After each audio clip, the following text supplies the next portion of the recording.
Good morning and welcome to worship here at Elizabethtown Baptist Church. Yes, today I am wearing a sweater. Now last week I wore my Thanksgiving tie. This week I'm wearing a red sweater, and you probably know why I'm wearing a red sweater. That's because this Sunday is the first Sunday of Advent, and this is my Christmas sweater.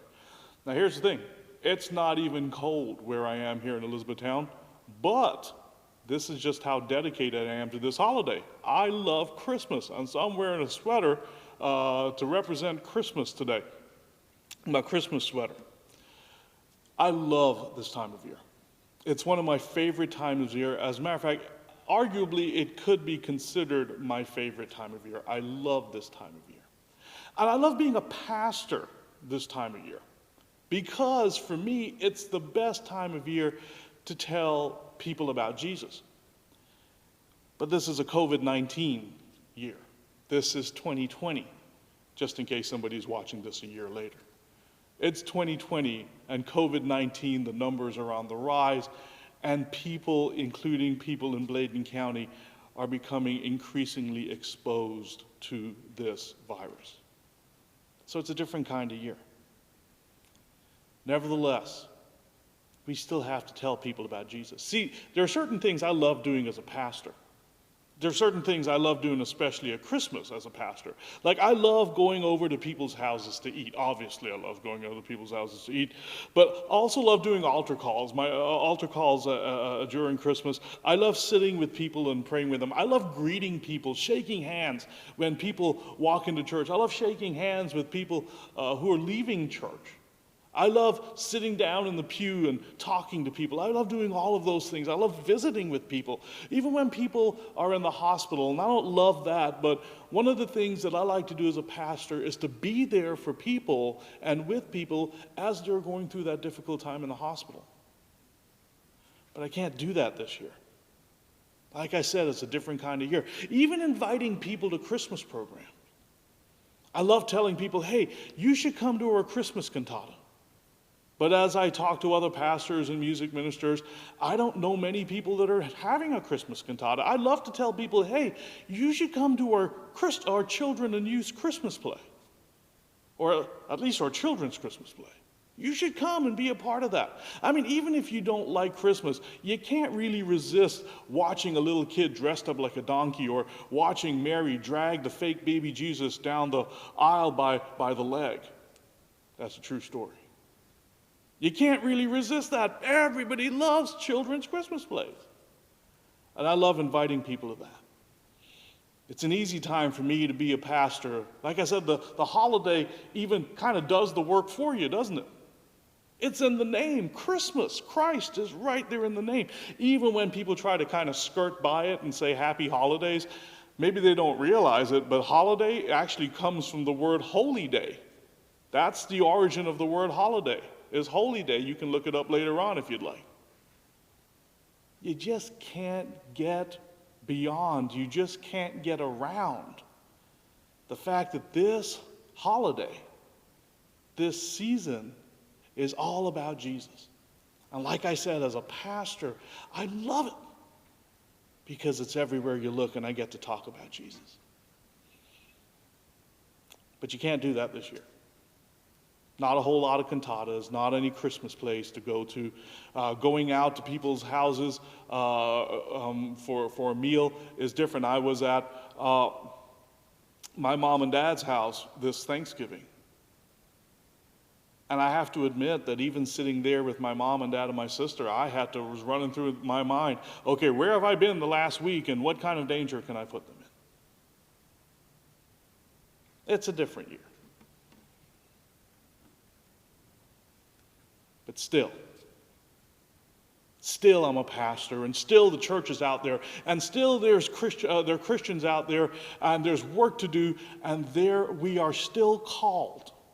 We still need to, in the middle of this COVID-19 pandemic, we still need to tell people about Jesus. As a matter of fact, maybe now more than ever before in our history, we need to tell people about the hope and the love and the peace and the joy that comes through this season. We need to tell people about Jesus. Because it's Advent. And that's still what Christmas is all about. It's difficult, but there's still work to do. It's difficult, but there's still a calling placed upon the people who have a relationship with Jesus Christ to tell other people about having a relationship with Jesus Christ. COVID-19 or not, Advent is here. COVID-19 or not, Christmas is here. I'm still excited. I'm going to have to change the way that I do things this year, though. Things are going to be done just a little bit different. And here's the thing. Maybe you have to change the way that you do things as well. Rudy, what can we do?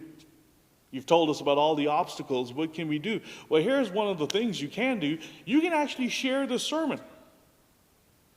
Yes, did you know that Facebook and Instagram and Twitter can be used for good things?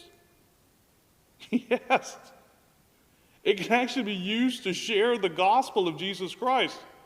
It's more than just gossip or putting your opinion out there. It's about sharing the gospel. You can actually share this sermon with your friends. You can actually share this sermon with your family members. You can share a past sermon. You can share another sermon maybe that you've heard. But it's an easy way and a wonderful way to share the Christmas message. That Christ has come into this world. A world that was found, as the song says, in sin and error pining. And then he appeared and the soul felt its worth.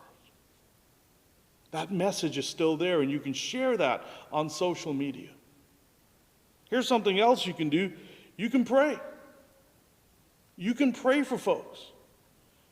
I'm reminded of these words in Romans chapter 12, verses 11 through 13, and this is what it says. This is Paul speaking to the church now. We always have to remember that when Paul wrote these letters, he wasn't writing to the pastors or the deacons or those. He was writing to or those leaders in the church. He was writing to the entire church. And this is what Paul tells all the members of the Roman church. Never be lazy. That's how he starts off verse 11. Never be lazy, but work hard and serve the Lord enthusiastically. What a wonderful Christmas message. Verse 12, rejoice in our confident hope, be patient in trouble, and keep on praying. Verse 13 says this, when God's people are in need, be ready to help them. Always be eager to practice hospitality. What can we do? Well, there's your list. Be confident in hope. Be ready to show hospitality when that need comes up. And pray. Pray continuously. Pray always. And here's the last thing you can do. Reach out. You see, sending a DM on Facebook is great, or Twitter or something like that. DM, by the way, stands for direct messaging.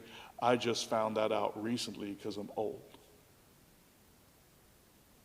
But you can send a DM and you can do all those things, and that's wonderful. But pick up the phone. Pick up the phone and call someone. Let them hear your voice. Let them hear the warmth in your voice. Let them hear the concern, the care, the love in your voice. Pick up the phone. Church members, pick up the phone and call someone that you haven't seen in a while. Pick up the phone and call one of your homebound folks. Everybody else, no matter what church you belong to, no matter how long you've been a Christian, no matter where you are when you're listening to this, there is someone in your community that you can call just to say, hey, I want you to know I was thinking about you and praying for you. Do that. It's Christmas. And COVID-19 doesn't get to stop Christmas. It's Christmas. And when Jesus Christ has entered not only this world, but when Jesus Christ enters our hearts, we want to share that.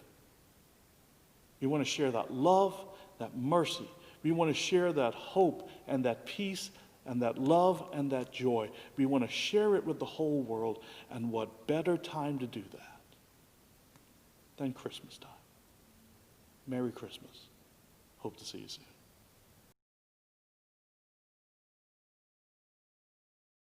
Hello again.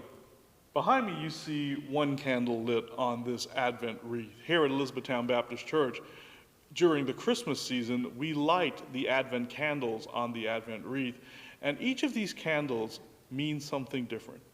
The first candle we light is the candle of hope. And that's what I want to share with you today. That's what I want to talk to you about, is that if you find yourself in a hopeless situation, if you find yourself in a desperate situation, if you don't know what your next day will look like, if you're so anxious about it and worried about it, I just want to remind you that there's hope, and that hope is found in Jesus Christ. That's how this season begins, this Christmas season. It begins with acknowledging that Christ has come into the world to bring us all the hope that we will ever need. If you want to find out more about this hope, feel free to reach out to us at Elizabethtown Baptist Church, or as I've always said, reach out to a Christian in your community, a Christian in your family, and ask them about the hope of Jesus Christ. Looking forward to hearing from you. See you soon.